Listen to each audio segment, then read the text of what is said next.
नमस्कार। आप देख रहे हैं इंडिया न्यूज का digital platform India news national और आपके साथ मैं हूं गौरव सिंह। आज हम बात करेंगे इस वीडियो में श्रीलंका की और श्रीलंका में चल रहे आर्थिक संकट के बारे में। वो कौन सी 5 वजहें हैं जिनकी वजह से आज श्रीलंका का यह हश्र हुआ है कि श्रीलंका में आर्थिक संकट जैसे हालात हो चुके हैं। श्रीलंका अब बिल्कुल ऐसे दौर पर खड़ा है जहां खाने पीने की चीजें महंगी हो चुकी हैं, इतनी महंगी हो चुकी है कि लोगों की पहुंच से बाहर है। छोटे छोटे मासूम बच्चों को दूध नहीं मिल पा रहा है, परिवहन ठप हो चुका है और मंत्री इस्तीफा दे चुके हैं। दोस्तों, ऐसे बुरे दौर में भारत कैसे श्रीलंका का मददगार बनकर सामने आया है और भारत ने किस तरीके से श्रीलंका को अरबों खरबों की मदद पहुंचाई है, लेकिन श्रीलंका की मदद करने के चक्कर में भारत पर इसका क्या असर पड़ेगा, आज ही हम आपको पूरा गणित इस वीडियो में समझाएंगे। आप ये पूरा 10 मिनट का वीडियो ध्यान से देखिएगा और अगर आपने पूरा वीडियो देख लिया दोस्तों तो आप बिल्कुल समझ जाएंगे कि आखिर श्रीलंका में चल क्या रहा है, क्यों वहां पर ऐसे स्थिति हुई है, क्यों ऐसे हालात से गुजर रहा है श्रीलंका और भारत किस तरीके से एक बड़ा वैश्विक मददगार बनकर सामने आया है श्रीलंका के लिए। खैर चलिए शुरुआत करते हैं। श्रीलंका 1948 में अपनी आजादी के बाद से ही सबसे बुरे आर्थिक संकट से अब गुजर रहा है। श्रीलंका सरकार के मंत्री सामूहिक इस्तीफा दे चुके हैं। श्रीलंका में लोगों को रोजमर्रा से जुड़ी चीजें भी नहीं मिल पा रही हैं या कई गुना महंगी मिल रही हैं। श्रीलंका का विदेशी मुद्रा भंडार लगभग खत्म हो चुका है, जिससे वो जरूरी चीजों का आयात भी नहीं कर पा रहा है। देश में अनाज, चीनी, मिल्क पाउडर, सब्जियां से लेकर दवाओं तक के लाले पड़ गए हैं। पेट्रोल पंप पर सेना तैनात करनी पड़ी है क्योंकि मारामारी इस कदर है। देश में 13-13 घंटे की बिजली कटौती चल रही है और देश का जो सार्वजनिक परिवहन है वो बिल्कुल ठप हो चुका है क्योंकि बसों को चलाने के लिए पेट्रोल और डीजल नहीं है। श्रीलंका में आर्थिक संकट की वजह से लोगों की नाराजगी को देखते हुए सरकार के सभी 26 मंत्रियों ने सामूहिक इस्तीफा दे दिया है। केवल राष्ट्रपति गोटबाया राजपक्षे और प्रधानमंत्री महिंदा राजपक्षे ने इस्तीफा भी नहीं दिया है। गोटबाया ने जल्द बनने वाली सर्वदलीय सरकार में विपक्षी नेताओं को भी शामिल होने का न्योता दे दिया है। इससे पहले अपने घर के बाहर हो रहे विरोध प्रदर्शन को देखते हुए गोटबाया ने देश में आपातकाल लागू कर दिया था, यानी इमरजेंसी के हालात हो गए थे, जिसे फिलहाल के लिए हटा दिया गया है। अब श्रीलंका में महंगाई इस कदर ऊपर पहुंच गई है कि वहां चावल 220 रुपए प्रति किलो हो गया है, गेहूं 190 रुपए किलो की दर से बिक रहा है, वहीं 1 किलोग्राम चीनी की कीमत 240 रुपए है, नारियल का तेल 850 रुपए प्रति लीटर, जबकि एक अंडा 30 रुपए का और 1 किलो मिल्क पाउडर रिटेल की कीमत पर 1900 रुपए का मिल रहा है। पिछले हफ्ते 12.5 किलो गैस का जो छोटा सिलेंडर होता है, मतलब हमारे यहां का जो सिलेंडर होता है वो 14 किलो गैस आती है उसमें, ये 12 किलो गैस का सिलेंडर जो होता है, हमारे सिलेंडर थोड़ा छोटा होता है, इसकी कीमत जानकर आपके होश उड़ जाएंगे, ये 4200 रुपए का बिक रहा है। तो इस कदर महंगाई श्रीलंका में है कि आम आदमी को 3 वक्त की रोटी भी नहीं नसीब हो पा रही है। छोटे छोटे मासूम बच्चों को दूध नहीं मिल पा रहा है। रोजमर्रा की चीजें लोगों की पहुंच से बाहर हो चुकी हैं। लोग आधी चीजें इस्तेमाल करना लोगों ने बंद कर दिया है। बस सिर्फ जिन चीजों से जिंदगी चलती है उन चीजों को लोग खरीद रहे हैं और जैसे तैसे गुजारा कर रहे हैं। चलिए अब नजर डालते हैं उन 5 बड़े कारणों पर जिन्होंने श्रीलंका की लुटियों को डुबो दिया। श्रीलंका में आर्थिक संकट के पीछे पहली और सबसे बड़ी वजह है कर्ज। कर्ज ने लंका का खेल पूरी तरह से बिगाड़ दिया है। पिछले 1 दशक के दौरान श्रीलंका की सरकारों ने जमकर कर्जा लिया, लेकिन इसका सही तरीके से इस्तेमाल नहीं हुआ, बल्कि उल्टा दुरुपयोग किया गया। 2010 के बाद से ही लगातार श्रीलंका का विदेशी कर्ज बढ़ता गया। श्रीलंका ने अपने ज्यादातर कर्ज चीन, जापान, भारत जैसे पड़ोसी मुल्कों से लिए हैं। 2018 से 2019 तक श्रीलंका के प्रधानमंत्री रहे रानिल विक्रमसिंघे ने हम्बनटोटा पोर्ट को चीन को 99 साल के लिए लीज पर दे दिया, ऐसा चीन के लोन के पेमेंट के बदले। लेकिन ऐसी नीतियों से उसके पतन की शुरुआत हुई। इसके अलावा उस पर world bank, Asian development bank जैसे ऑर्गेनाइजेशन पैसा बकाया है। साथ ही उसने इंटरनेशनल मार्केट से भी बड़ा उधार ले रखा है। अब बात करते हैं दूसरी बड़ी वजह की। दूसरी बड़ी वजह रही राजपक्षे का टैक्स में कटौती का फैसला। उल्टा पड़ गया। 2019 में वर्तमान राष्ट्रपति गोटबाया राजपक्षे ने टैक्स में कटौती का लोक लुभावन दांव खेला, लेकिन इससे श्रीलंका की अर्थव्यवस्था को पूरा नुकसान पहुंचा। एक अनुमान के मुताबिक इससे श्रीलंका की टैक्स से कमाई में 30% तक की कमी आ गई, यानी सरकारी खजाना बिल्कुल खाली हो गया। 1990 में श्रीलंका की जीडीपी में टैक्स से कमाई का हिस्सा 20% था, जो 2020 में घटकर महज 10% रह गया। टैक्स में कटौती के राजपक्षे के फैसले से 2019 के मुकाबले 2020 में टैक्स कलेक्शन में बहुत भारी गिरावट दर्ज की गई। अब तीसरी वजह है कोरोना महामारी के चलते वहां का टूरिज्म सेक्टर भी पूरी तरह से डूब गया। जी हां, श्रीलंका में अप्रैल 2019 में ईस्टर संडे के दिन राजधानी कोलंबो में 3 चर्चों पर जोरदार धमाके हुए। ये आतंकी हमले थे जिसमें 260 से ज्यादा लोगों की जानें चली गईं। आतंकी हमलों ने श्रीलंका की टूरिज्म इंडस्ट्री को नुकसान इतना पहुंचाया कि वो पूरी तरह से बर्बाद हो गई। रही सही कसर पूरी कर दी कोरोना महामारी ने।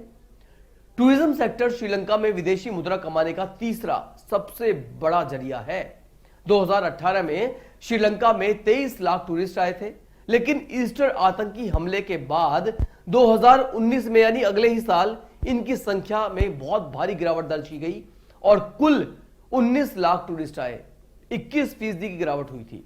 इसके बाद कोरोना पाबंदियों की वजह से 2020 में टूरिज्म की संख्या घटकर सिर्फ 5 लाख रह गई और 2021 में यानी पिछले ही साल श्रीलंका में महज 1.94 लाख टूरिस्ट ही पहुंच पाए, यानी जो 24 लाख टूरिस्ट थे 3 साल में घटकर वो 2 लाख पहुंच गए। तो टूरिज्म से जो कमाई श्रीलंका को होने वाली थी उस पर पूरी तरीके से फुल स्टॉप लग गया। श्रीलंका आने वाले टूरिस्टों में सबसे ज्यादा भारत, चीन, ब्रिटेन, फ्रांस और जर्मनी के होते हैं। श्रीलंका के डूबने की चौथी वजह पर अब गौर करें तो वो है कि वहां के 2 ताकतवर और राजनीतिक पारिवारिक घरानों में भ्रष्टाचार और गलत फैसले उनके। दोस्तों, श्रीलंका की 2 सबसे ताकतवर राजनीतिक पार्टियां हैं श्रीलंका फ्रीडम पार्टी के मुखिया मैत्रीपाला सिरिसेना, वहीं दूसरी बड़ी पार्टी है श्रीलंका पुडुजाना पेरामुना पार्टी, जिसके मुखिया हैं महिंदा राजपक्षे, जो कि अब प्रधानमंत्री भी हैं। 2015 से 2019 तक श्रीलंका के राष्ट्रपति रहे सिरिसेना पर भ्रष्टाचार के आरोप लगे थे। 2018 में उनके चीफ ऑफ स्टाफ और अधिकारियों को रिश्वत लेने के मामले में गिरफ्तार कर लिया गया था। सिरिसेना राजपक्षे परिवार पर भ्रष्टाचार में डूबे होने का आरोप जो लगते रहे हैं। ताकतवर राजनीतिक परिवार माने जाने वाले राजपक्षे के गलत फैसले और भ्रष्टाचार ने भी श्रीलंका की हालत पतली कर दी।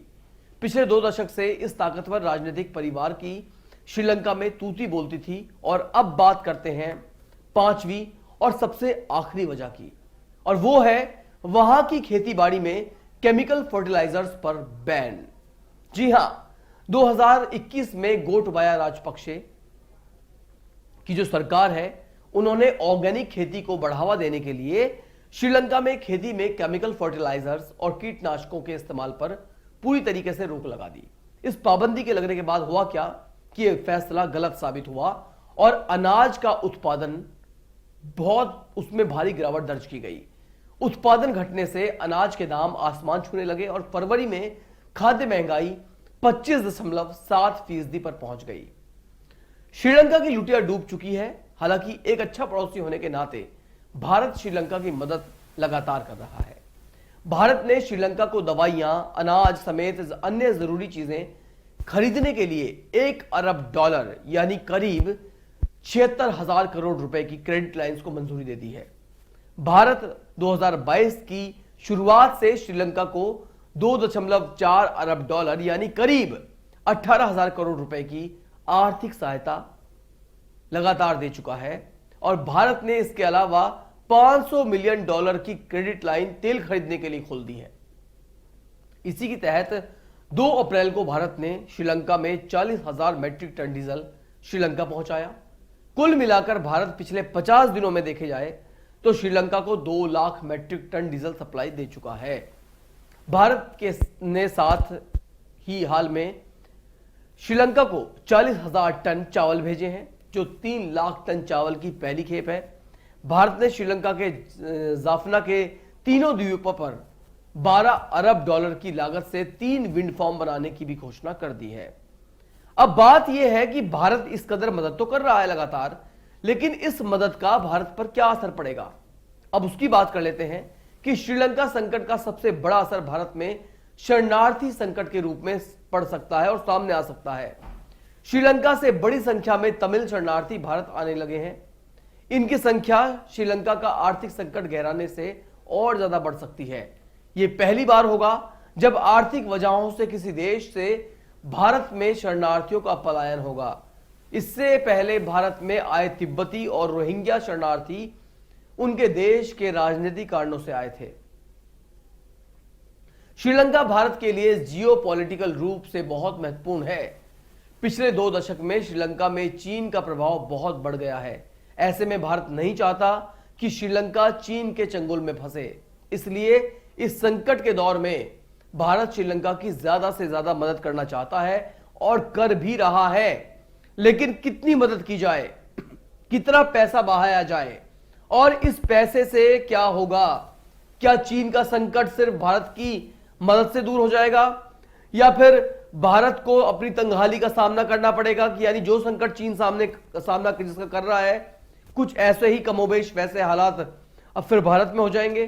तो सवाल यह उठता है कि भारत कितनी मदद करेगा। क्या एक देश के लिए मुमकिन है कि वो पैरेलली दूसरे देश की इकोनॉमी को भी उठा के चले? बहुत मुश्किल है और मैं तो कहता हूं कि नामुमकिन है।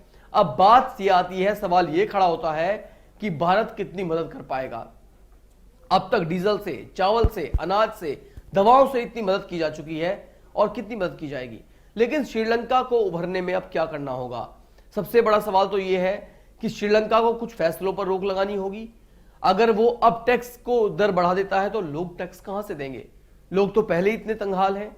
तो जब तक इंटरनेशनली मदद श्रीलंका को नहीं मिलेगी और मोटी मदद नहीं मिलेगी, तब तक श्रीलंका का उभर पाना बहुत मुमकिन होगा, बहुत मुश्किल होगा।